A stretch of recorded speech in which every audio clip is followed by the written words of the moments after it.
ইয়াতিকুম রাসূলুম মিনকুম ইয়াতলুনা আলাইকুম আয়াত। ও আল্লাহর বান্দারা, ও বেনামাজি বাবারা, ও দাড়ি কামানেওয়ালা যুবকেরা, আল্লাহর আদালতে সেই দিন উপায় কি হবে?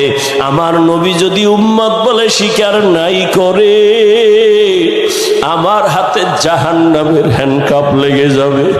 জাহান্নামের আযাব সহ্য করতে পারবি রে যুবক? এখনো সময় আছে, 2 ফোঁটা চোখের পানি ছেড়ে কাঁদো আর তওবা করো, মনে মনে আল্লাহরে ডাকো আর বলো, দয়ার মালিক, আমারে মানুষ চেয়ার দিয়া কত সম্মান দেয়, কত মানুষ আমারে কত আদর করে, অথচ মানুষ জানেন আমি কত বড় গুনাহগার। গুনার কারণে আমার হাত না পাক, আমার চোখ না পাক, আমার জিহ্বা না পাক, আমার অন্তর না পাক। মানুষ যদি জানতো আমার কাছে কেউ আসতো না, আমার পিছে কেউ নামাজ পড়তো না, ও আল্লাহ আমারে কেউ স্টেজে উঠাইতো না। ও আল্লাহ তুমি কত যে দয়ার মালিক। জীবনের সব গুনার খবর আমার মা বাবা ভাই বোনেরা না জানলো, তুমি তো সব জানো। তুমি গুনার খবর জানিয়াও তো সম্মানের চেয়ার থেকে ফালাইয়া দাও নাই রে মালিক। তুমি তো মানুষের সামনে ইজ্জত নষ্ট করো নাই, তুমি তো ইমামতির মুসাল্লা থেকে আমারে তাড়াইয়া দাও নাই। আমার গুনার কারণে তুমি রাগ করিয়া পানি বন্ধ করো নাই, বাতাস বন্ধ করো নাই। তুমি কত বড় দয়ার মালিক। আল্লাহ বলে, দয়ার মালিক রে দেখ, আমি আল্লাহ তাড়াইয়া তো দেই নাই, বরং তোর এত অন্যায়ের পরে আমি বারবার ডাকি,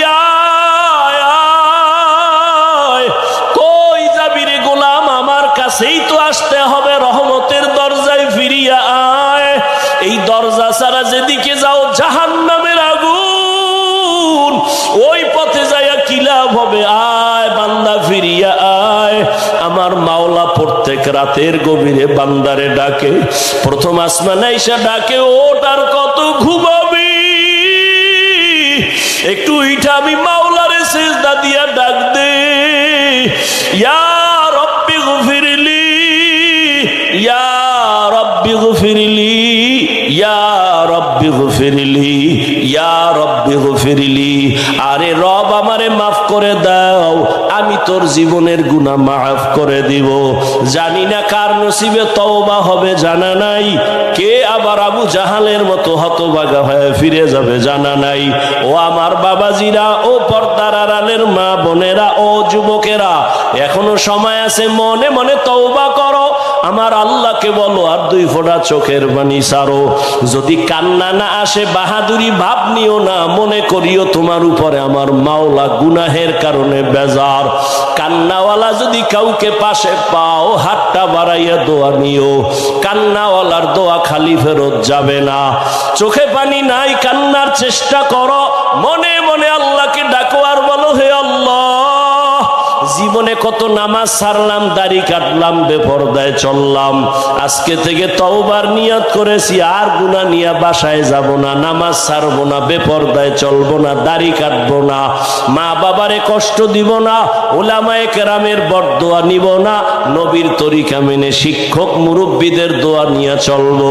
তওবা করার মতো যদি অন্তর তৈরি হয়ে থাকে, অন্তরে যদি কোনো মুনাফিকি না থাকে, আমার মাওলা তাকায়া দেখতেছেন তোমার আমার অন্তরের হালাত। ও আমার যুবক বাবারা, মনেরে শুধু এতটুকু বুঝাও, তোমার মতো আমার মতো যুবক যদি জেনারেল লাইনে থাকিয়াও নামাজ পড়ে, র্যাব আর্মি পুলিশ বিডিআরের চাকরি করিয়াও নামাজ পড়ে, চাকরি করে, ব্যবসা করে, ড্রাইভারি করে, নামাজ পড়ে, আমি কেন পারবো না? এখনো সময় আছে, আল্লাহর কাছে তওবা করো, ও দয়ার মালিক। অথচ আপনারা ভক্তরা কি পরিমাণ কামরা কামরি করেন, এর দ্বারা কি লাভ হয়েছে আপনাদের আর আমাদের কি ক্ষতি হয়েছে? এই বিরোধী লেখানেওয়ালারা বলেন তো, আপনারা লেখালেখির দ্বারা বলেন আলেমদের কি ক্ষতি হয়েছে? হয়েছে? ক্ষতি তো আপনার হয়েছে, আপনার হয়েছে। আল্লাহ হেদায়েত দান করুন। উলামায়ে কেরামদেরকে এক হয়ে ইখলাসের সাথে দ্বীনের খেদমতে সময় দেওয়ার, জীবনকে উৎসর্গ করে দেওয়ার তৌফিক দান করেন। ওলামায়ে কেরাম এক হলে উম্মত এক হবে। দোয়া করি আল্লাহ ওলামায়ে কেরামের ইজ্জতকে আরো বেশি বাড়ায় দেন। যারা বিরুদ্ধে লেখালেখি করে, প্রপাগান্ডা ছড়ায়, আল্লাহ ওদের হেদায়াত দান করেন। ও ভাই, ভুলের ঊর্ধ্বে কোনো মানুষ আসেনি। আচ্ছা, ইমাম সাহেব নামাজের ইমামতির মুসাল্লায় দাঁড়ানো, পেছনে অনেক মুসল্লিরা নামাজের মুক্তাদি, সাউন্ড বক্স কানে লাগাইয়া ইমাম সাহেব নামাজে দাঁড়াইছেন, আলহামদু সূরা পড়তেছেন। বলেন তো ভুল হতে পারে না পারে না? আল্লাহ মাফ করুন, বুঝাবার জন্য বলি, আলহামদুর মধ্যেই ভুল হয়ে গেছে। এখন সাধারণ মানুষ তো আলহামদু সূরা পারে, তো মসজিদের জানালা দিয়া মাইকের আওয়াজ বাইরে যায়, চায়ের দোকানে কয়েকজন বেনামাজি বয়ে চা খাইতেছে, গল্প করতেছে, এখন নামাজ লাগে না, অন্তর ভালো। ইমাম সাহেব যে আলহামদুর মধ্যে ভুল করছে, এই চায়ের দোকানে পণ্ডিতেরাও শুনছে। শুই না একজনে চায়ের কাপ থুইয়া জানালা দিয়া কয়, ইমাম সাহেব কামটা তো ঠিক হইল না। লোকমা দিছে, লোকমা। কি বলেন, লোকমা তার জন্য দেওয়া কি জায়েজ? নামাজের বাইরের লোক লোকমা দেওয়াও জায়েজ নাই। যদি লোকমা দেয়, ইমাম সাহেবের লোকমা নেওয়াও কি নাই, জায়েজ নেই। তো লোকমা দিবে কে? ইমাম ভুল করেই ফেলেছে। লোকমা দিবে মসজিদের 100 মুসল্লি সবাই না। লোকমা দেওয়ার প্রথম হক, অধিকার, ইমামের পেছনে যোগ্য আলেম থাকবেন তিনি।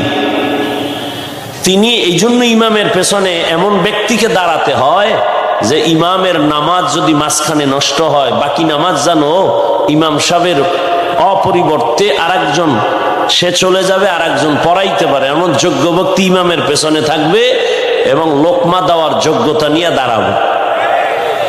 কথা ঠিক না? তো ইমামের লোকমা চায়ের দোকানওয়ালা দিলে হবে? দেওয়া কি জায়েজ? ঠিক উলামায়ে কেরামও ভুলের ঊর্ধ্বে না, কিন্তু লোকমা আপনি দেওয়ার কোনো অধিকার নেই। উলামায়ে কেরামের ভুল হতেই পারে, লোকমা দেওয়ার মতো এদেশে সব মরে গেছে। লোকমা দেওয়ার মতো তাদেরকে বিজ্ঞ আল্লাহর বান্দা আছেন, তারা দিবেন। অন্যরা দেওয়া এটা লোকমা না বেয়াদবি? কি চায়ের দোকানওয়ালা ইমাম সাহেবের লোকমা দেওয়া এটা কি লোকমা না বেয়াদবি? ঠিক উলামায়ে কেরামের ভুল নিয়ে যারা ময়দানে সাধারণ মানুষের মধ্যে বিভ্রান্ত ছড়ায়, এরা লোকমা দেয় না, এরা বেয়াদবি করে। এই সমস্ত বেয়াদবির কারণে উলামায়ে কেরামদের মাঝখানে আজকে দূরত্ব কিছুটা অনুভব হয়, তবে আগাইতে পারে না। কারণ জাতে জাতে একটা টান আছে, মোহব্বত আছে, মিল আছে। আল্লাহ হেদায়াতের দৌলত আমাদের দান করুন। তো প্রতিদিন তো মেহনত করি, প্রোগ্রাম করে, কি মোনাজাত দিয়ে নাকি? হ্যাঁ, এটা কি নাটকের প্যান্ডেল? মন চাইলে বসবেন, মন চাইলে উঠবেন, চালাকি করেন না, সাবধান। আগে বাড়ি যাইবেন না, আল্লাহ না নিলে কেমনে যাইবেন? আর আল্লাহ যদি নেয়, শেষের ব্যক্তি আগে চলে যায়। তা কেমনে? একজনে আগে বাড়ি যাইব, মোনাজাতের আধা ঘন্টা আগে টের পাইছে যে এখন মোনাজাতটা হইব, বুজুর্গ উঠতে গেছে, আর মোনাজাত লাগে না, কারণ গুনাগারের না মোনাজাত দিবে, এর গুনাও নাই মোনাজাতও নাই, এই আধা ঘন্টা আগে দৌড়।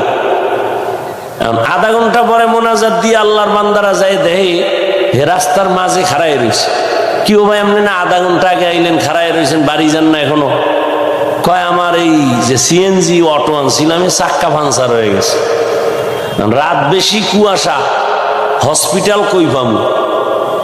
হসপিটালওয়ালারাও সব ডাক্তার ঘুমায়। শেষ পর্যন্ত সকাল পর্যন্ত ওখানে দাঁড়াইয়া কোনো কাম নাই, এবার হাঁটা শুরু করছে। তো শেষের লোক আগে গেছি গিয়া, সে কষ্ট করতে করতে করতে করতে গুট গুট করে কিছু পারলো না, শেষ পর্যন্ত কষ্ট করে বাড়ি গেল সবার শেষে। আল্লাহ না নিলে যাওয়া যাবে? যাবে। খুলনা এলাকায় এবছর এই আজই বোধহয় যে বয়ান করতেছি এবছরের জন্য, আগে তো কিছু বয়ান করব, যে সমস্যা হইল শিয়ালে রাতে মুরগি